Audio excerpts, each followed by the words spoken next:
Halo semua, ketemu lagi sama aku Luna, selamat datang di channel Ngomongin Uang. Di video kali ini, aku mau jelasin salah satu miskonsepsi atau salah kaprah tentang pengertian trading dan trader. Salah kaprah gimana nih maksudnya? Supaya lebih kebayang, kita dengar ilustrasi obrolan ini yuk.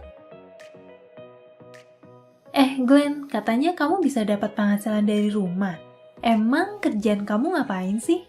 Oh, gua kan trader. Jadi sehari-hari ya gua dapat duit dari trading saham, forex, sama trading kripto juga. Trader?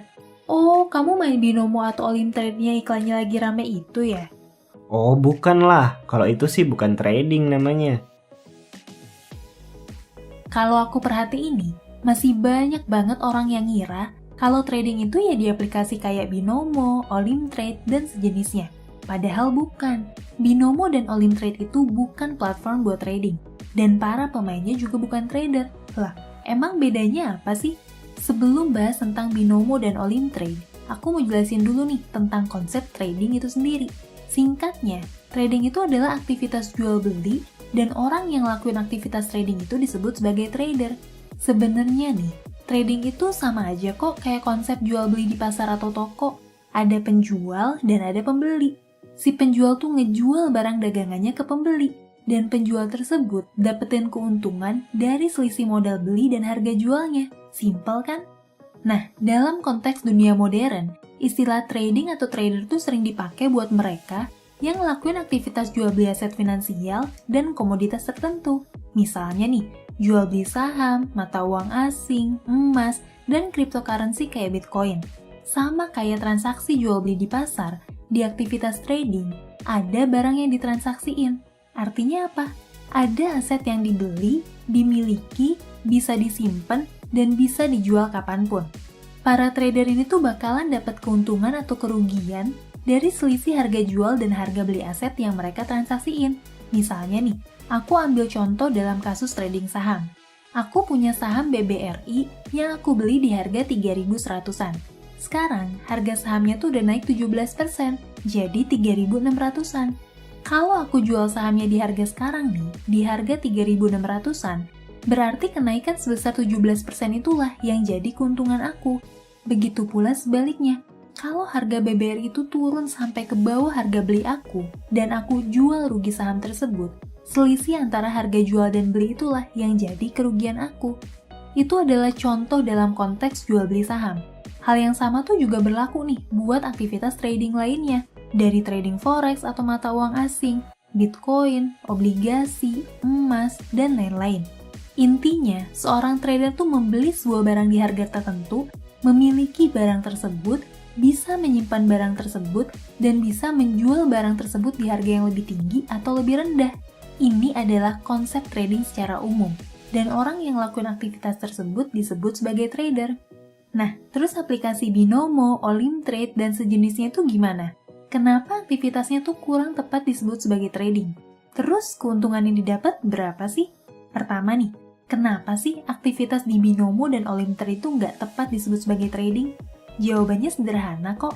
Karena di aplikasi itu, kita nggak ngelakuin aktivitas jual beli barang, nggak memiliki barangnya, nggak bisa nyimpen barang itu, dan nggak bisa jual barangnya kapanpun kita mau. Aplikasi kayak Binomo, Olimtrade, dan sejenisnya tuh lebih tepat disebut sebagai binary option. Apaan sih binary option itu? Sesuai sama namanya, binary artinya dua, option itu artinya pilihan. Binary option itu adalah aktivitas menebak di antara dua pilihan. Sama kayak menebak kanan atau kiri, genap atau ganjil, dan utara atau selatan. Di aplikasi binary option ini, kita tuh diminta buat nebak arah pergerakan nilai tukar mata uang asing atau forex di durasi waktu tertentu. Misalnya nih, kita diminta buat nebak pergerakan nilai tukar mata uang US dollar terhadap euro di 3 menit ke depan. Katakanlah, kita nebak nilai tukar US dollar tuh bakal naik terhadap euro. Kalau di akhir periode waktu nilai tukar US dollar tuh naik terhadap euro, berapapun selisih kenaikannya, kita bakalan dapetin keuntungan sekitar 80% dari modal. Tapi nih, kalau tebakan kita salah, berapapun selisihnya, kita bakal kehilangan 100% modal kita. Ini nih, perbedaan aktivitas trading dan binary option. saat kita trading forex, kita tuh nuker mata uang yang kita punya ke mata uang tertentu dan dapetin keuntungan dari selisih harga beli dan harga jual. Tapi di binary option, kita tuh cuma perlu menebak pergerakan nilai tukar mata uang, bakalan naik atau bakal turun. Kalau tebakan kita benar, kita tuh bakal dapat keuntungan besar, biasanya sekitar 80% dari modal. Tapi kalau tebakan kita salah, modal kita tuh ludes, nggak bersisa. Makanya, kalau di luar negeri, konsep binary option tuh punya istilahnya sendiri. Misalnya, cash or nothing dan asset or nothing. Di sisi lain, dalam aktivitas trading, ada barang yang ditransaksiin. Barang tersebut tuh bisa dibeli, dimiliki, disimpan, ataupun dijual sesuka kita. Sementara binary option adalah aktivitas nebak dua kondisi dengan konsekuensi, win big or lose everything. Binary option tuh bukan aktivitas trading dan para pemainnya bukanlah trader. Binary option juga bukan aktivitas investasi karena nggak ada objek atau aset yang diinvestasiin. Semoga sekarang kamu jadi paham ya. Oh iya, konsep binary option tuh benar-benar high risk dan high reward. Kita tuh bisa dapat keuntungan sekitar 80% dari modal dalam waktu beberapa menit doang. Tapi di sisi lain, kita juga bisa kehilangan semua modal kita cuma dalam waktu beberapa menit. Nah, dengan konsep untung rugi kayak gitu, banyak orang yang pakai teknik kompensasi dalam binary option. Teknik itu dilakuin dengan cara melipat gandakan uang modal kita sebesar 2,5 kali lipat setiap kali tebakan kita salah. Misalnya nih, pertama kita pakai modal 100.000.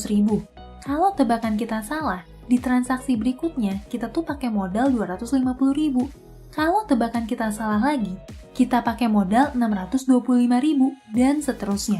Asumsinya nih, kalau suatu saat tebakan kita benar, kerugian-kerugian kita sebelumnya tuh bisa tercover sama satu kemenangan besar. Kalau suatu saat tebakan kita benar sih nggak masalah. Tapi gimana kalau tebakan kita tuh salah terus sampai modal kita habis? Dengan konsep keuntungan dan strategi kayak gitu, makanya nggak heran nih kalau ada orang yang bisa rugi besar-besaran saat ngelakuin transaksi binary option. Oh iya, sebenarnya nih, konsep binary option tuh banyak banget di kehidupan kita sehari-hari. Misalnya praktek judi bola. Kalau kamu ikut judi bola, biasanya kamu tuh dikasih pilihan, tim tertentu bakal menang atau kalah. Atau nebak jumlah gol di pertandingan bola tuh bakalan ganjil atau genap. Setelah milih, kamu tuh bakal bertaruh pakai sejumlah uang. Kalau pilihan kamu bener, kamu tuh bakalan untung besar. Tapi, kalau pilihan kamu salah, yang uang kamu bakal angus, dikasih ke pihak yang pilihannya benar. Sampai sini mungkin kamu mikir, tapi kan kalau transaksi di binary option tuh ada analisisnya. Gak sembarangan tebak-tebakan doang. Beda dong sama judi bola. Siapa bilang yang judi bola nggak pakai analisis? Ada metode yang bisa dipakai buat memperkirakan peluang menang atau kalahnya sebuah tim, atau memperkirakan jumlah gol dalam sebuah pertandingan. Semuanya tuh bisa dihitung secara matematis berdasarkan data masa lalu yang ada. Jadi nggak sekadar asal tebak pakai feeling atau perasaan doang. Bahkan ada juga orang yang ikut judi bola karena dia tuh emang aktif ngikutin setiap detil kekuatan tim sepak bola. Jadi dia tuh pede nih, bisa nebak hasil pertandingan dengan akurat. Sekarang mungkin kamu mikir, tapi temanku ada kok yang untung besar dari binary option. Loh, siapa bilang binary option tuh nggak bisa ngasih keuntungan besar? Ya, sebetulnya bisa-bisa aja, asal modalnya gede dan tebakannya benar. Sekarang kita bahas gimana sih status legal platform binary option di Indonesia? Kamu perlu tahu nih, sampai video ini dibikin, semua platform binary option yang beraktivitas di Indonesia tuh belum terdaftar di Bapepti atau Badan Pengawas Perdagangan Berjangka Komoditi. Artinya nih, kalau amit-amit brokernya bermasalah, ngelakuin scam atau bawa kabur uang nasabah, ya kita sebagai nasabah tuh nggak dilindungi sama hukum yang berlaku di Indonesia. Beda sama broker yang udah terdaftar. Kalau brokernya main nakal, ya kita bisa lapor ke Bapepti. Di sisi lain, uang kita juga aman tersimpan di bank yang udah ditentuin sama Bapepti. Ini nih, daftar broker yang terdaftar di Bapepti. Oh ya, kamu juga bisa cek status broker di website UKFX. Misalnya, sekarang aku mau cek status salah satu aplikasi binary option. Di sini kamu bisa lihat skornya besar atau kecil. Kita juga bisa ngelihat status lisensinya tuh patut dicurigai atau enggak. Lingkup bisnisnya mencurigakan enggak? Banyak keluhan dari penggunanya enggak? Kalau skor brokernya tuh rendah banget, ya sebaiknya kita hindari. Di sisi lain, broker binary option juga seringkali ngedaftarin perusahaannya di negara-negara yang aturan hukum dan pajaknya tuh nggak ketat.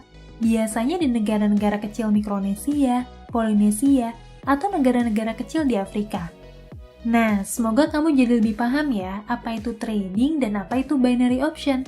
Pada dasarnya nih, kamu bebas memutuskan apapun aktivitas keuangan kamu. Tapi sebaiknya cari informasi dulu dan pertimbangin dengan baik sebelum mutusin sesuatu. Apalagi kalau aktivitas yang berkaitan sama uang. Oke deh, segitu aja yang mau aku sampein. Semoga bermanfaat buat kamu. Sampai ketemu lagi di video selanjutnya. Tetap di channel Ngomongin Uang, karena ngomongin uang gak ada habisnya.